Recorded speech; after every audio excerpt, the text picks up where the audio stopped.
सुप्रभात बच्चों, प्यारे बच्चों। आज हम छठी कक्षा के जो पुस्तक नंबर 2 है बाल राम कथा, जो उसका प्रथम अध्याय है अवधपुरी में राम का अध्ययन करेंगे। मुझे आशा है कि आप इसे ध्यान से सुनेंगे और इसमें जो मुख्य बातें हैं उन्हें नोट करेंगे। तो प्यारे बच्चों, तो प्रथम अध्याय कौन सा है? पहला अध्याय कौन सा है बच्चों? अवधपुरी में राम। तो इसे पढ़ते हम, इसे ध्यान से सुनना। यह कथा अवध की है और बहुत पुरानी है। अवध में सरयू नदी के किनारे एक अति सुंदर नगर था, अयोध्या। सही अर्थों में दर्शनीय, देखने लायक, भव्यता जैसे उसका दूसरा नाम हो। अयोध्या में केवल राजमहल भव्य नहीं था, उसकी एक एक इमारत आलीशान थी। आम लोगों के बाग बगीचे, आम लोगों के घर भव्य थे, सड़कें चौड़ी थी, सुंदर बाग बगीचे, पानी से लबालब बड़े सरोवर, खेतों में लहराती हरियाली, हवा में हिलती फसलें सरयू की लहरों के साथ खेलती थी। सरयू नदी का नाम है सरयू।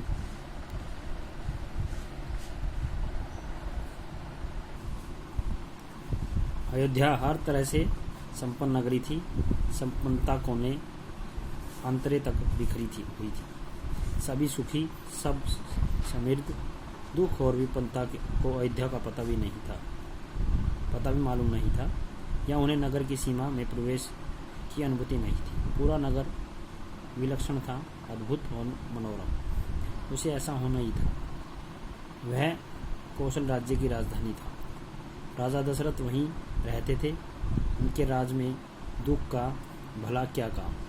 राजा दशरथ कुशल योद्धा और न्यायप्रिय शासक थे।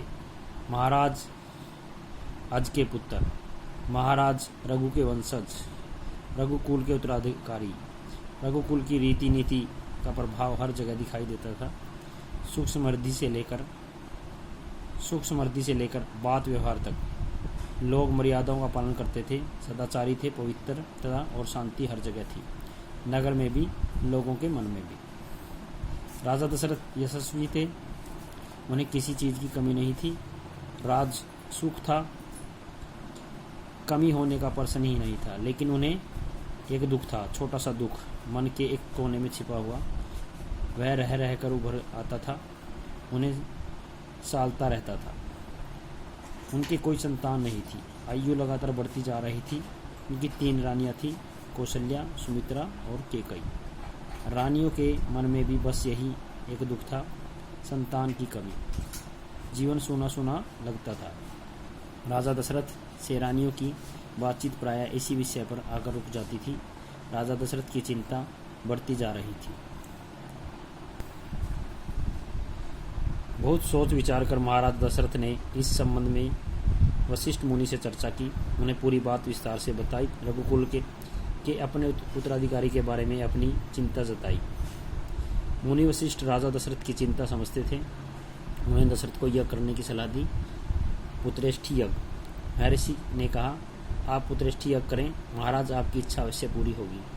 यज्ञ महान तपस्वी ऋषि श्रृंग की देखरेख में हुआ।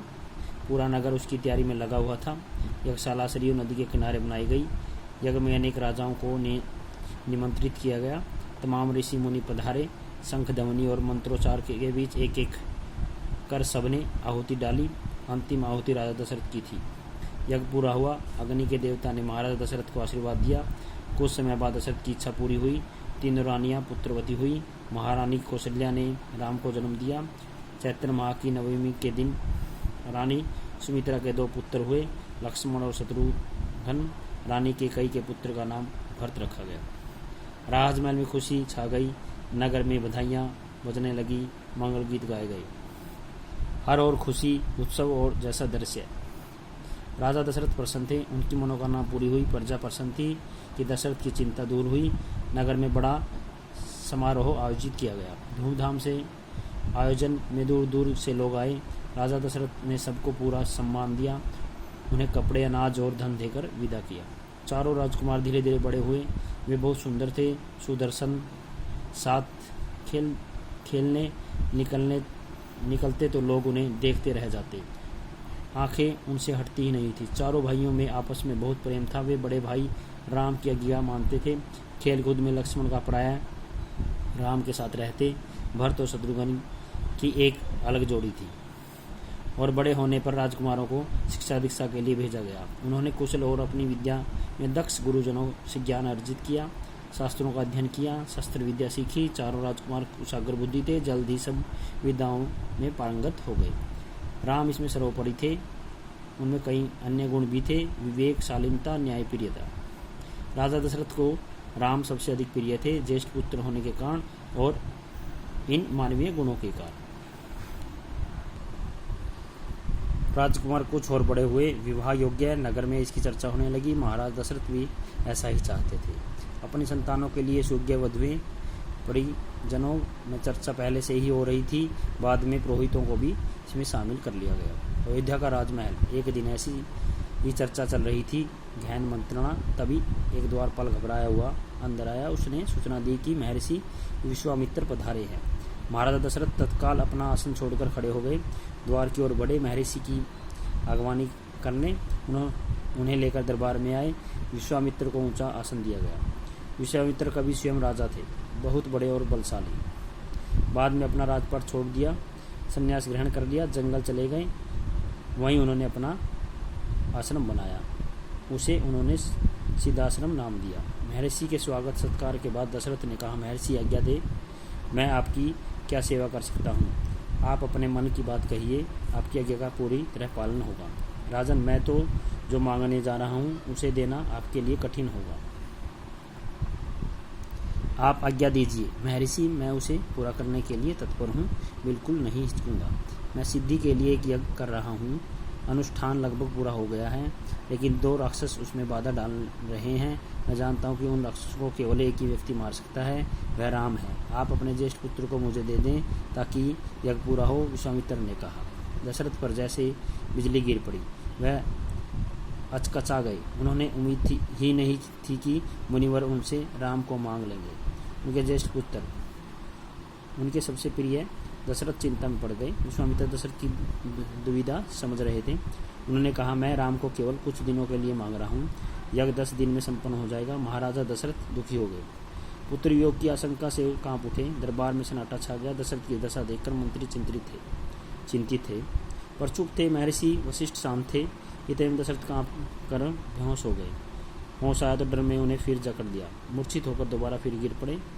संज्ञा शून्य पड़ रहे। महर्षि विश्वामित्र का क्रोध बढ़ता जा रहा था। दरबार सशंकित था किसी अनिष्ट की आशंका से। वे कुछ समझ नहीं पा रहे थे। महर्षि और महाराज के बीच संवाद में कुछ बोलना उचित भी नहीं था। मुनि वशिष्ठ चुपचाप आकर महाराज दशरथ के पास खड़े हो गए। थोड़ी देर बाद दशरथ उठे। स्वयं को संभालते हुए उन्होंने महर्षि से विनती की, महामुनि, मेरा राम तो अभी 16 वर्ष का भी नहीं हुआ है। वह राक्षसों से कैसे लड़ेगा? राक्षस मायावी हैं, वह उनका छल कपट कैसे समझेगा? उन्हें कैसे मारेगा? इससे अच्छा तो यही होगा कि आप मेरी सेना ले जाएं, मैं स्वयं आपके साथ चलूं, राक्षसों से युद्ध करूं। महर्षि विश्वामित्र ने कोई प्रतिक्रिया व्यक्त नहीं की। क्रोधित थे पर उसे व्यक्त नहीं कर रहे थे। उन्हें अपने यज्ञ के नियम याद थे। क्रोध करने से यज्ञ खंडित हो जाता, अनुष्ठान अधूरा रह जाता। मैं राम के बिना नहीं रह सकता महामुनि, एक पल भी नहीं। आप राम को छोड़कर जो चाहे मांग लो, उसे मत ले जाइए। मैं राम को नहीं दूंगा, बिल्कुल नहीं। वह मेरी बुढ़ापे की संतान है। मैं उससे बहुत प्रेम करता हूँ। महर्षि का क्रोध भभक उठा। दरबार मंत्री गण ऋषि मुनि सख्ती में आ गए और आप रघुकुल की रीति तोड़ रहे हैं। राजन, वचन देकर पीछे हट रहे हैं। यह बर्ताव कुल के विनाश का सूचक है। आप जानते हैं, मैं स्वयं दुष्ट राक्षसों का संहार कर सकता था, लेकिन मैंने संन्यास ले लिया। अगर आप राम को नहीं देंगे तो मैं यहाँ से खाली हाथ लौट जाऊँगा। बात बिगड़ती देखकर मुनि वशिष्ठ आगे आए। महाराज दशरथ को समझाया राम की शक्ति के बारे में, प्रतिज्ञा तोड़ने के संबंध में, महर्षि विश्वामित्र के साथ रहने पर राजकुमार राम को होने वाले लाभ के बारे में। राजन, आपको अपना वचन पूरा करना चाहिए। रघुकुल की रीति यही है। प्रण देकर भी आपने पूर्वजों ने वचन निभाया है। आप राम की चिंता न करें, महर्षि होते हुए कोई कुछ नहीं बिगाड़ सकता। महाराज दशरथ की चिंता कुछ कम हुई, वह पर मन ही मन खीन था। पर मन अब भी खीन था। पुत्र विछोर का दुख सभी तर्कों पर भारी पड़ रहा था। गुरु वशिष्ठ ने कहा, महाराजा महर्षि विश्वामित्र सिद्ध पुरुष हैं, तपस्वी हैं, अनेक गुप्त विद्याओं के जानकार हैं। वे कुछ सोचकर ही यहाँ आए हैं। राम उनसे नई विद्याएं सीख सकेंगे। आप राम को महर्षि विश्वामित्र के साथ जाने दें, राम को उन्हें सौंप दें। दशरथ ने मुनि वशिष्ठ की बात दुखी मन से स्वीकार कर ली, लेकिन वह राम को अकेले नहीं भेजना चाहते थे। उन्होंने विश्वामित्र से आग्रह किया, कहा कि वे राम के साथ उनके छोटे भाई लक्ष्मण को भी ले जाएं। महर्षि विश्वामित्र ने महाराज दशरथ का यह आग्रह स्वीकार कर लिया। राम और लक्ष्मण को तत्काल दरबार में बुलाया गया। महाराज दशरथ ने उन्हें अपने निर्णय को सूचना दी। दोनों भाइयों ने उसे शहर स्वीकार कर लिया। सिर झुकाकर आदर सहित की सूचना माता कौशल्या को दी गई। बताया गया कि राम और लक्ष्मण वन जा रहे हैं। महर्षि विश्वामित्र के साथ नितांत गंभीर माहौल में स्वस्ति वचन हुआ, शंख ध्वनि हुई, नगाड़े बजे। महाराज दशरथ ने भावुक होकर दोनों पुत्रों का मस्तक सूंघकर उन्हें महर्षि को सौंप दिया। दोनों राजकुमार बिना विलंब किए महर्षि के साथ चल पड़े, भीड़ और भयानक जंगलों की ओर।